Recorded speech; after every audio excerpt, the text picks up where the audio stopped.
This is a war that should never have happened. The Russians tried repeatedly to settle on terms that were beneficial to Ukraine and the US. The major thing they wanted was for US to keep NATO out Ukraine. The big military contractors want to add new countries to NATO all the time, because then that country has to conform its military purchases to NATO weapon specifications, which means certain companies like Northrop, Grumman, Raytheon, General Dynamics, Boeing, and Lockheed get a trap market. In March of 2022, we committed $113 billion. Just to give you an example, we could have built a home for almost every homeless person in this country.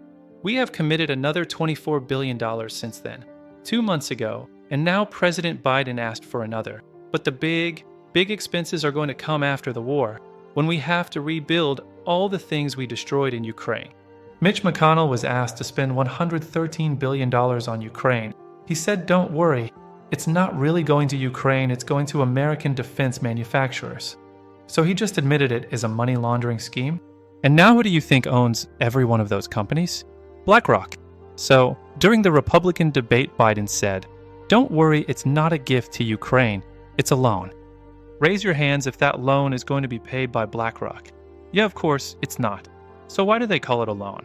Because if they call it a loan, it's a loan, they can impose loan conditions. And what are the loan conditions?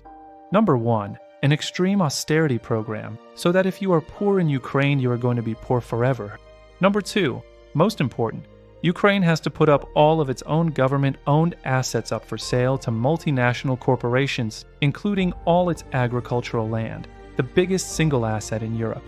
In Ukraine, there's been 1,000 years of war fought over that land. It's the richest land in the world. It's the breadbasket of Europe. 500,000 kids, almost all Ukrainians, have died to keep that land as part of Ukraine. They almost certainly didn't know about these loan conditions. They've already sold 30% of it. Their buyers were DuPont, Cargill, and BlackRock and Monsanto. Who do you think owns all these companies? BlackRock, and then in December, President Biden gave out the contract to rebuild to BlackRock.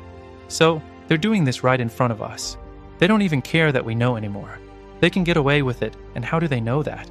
Because they have a strategy, and that strategy is an old strategy, which keeps us at war with each other. They keep us hating each other.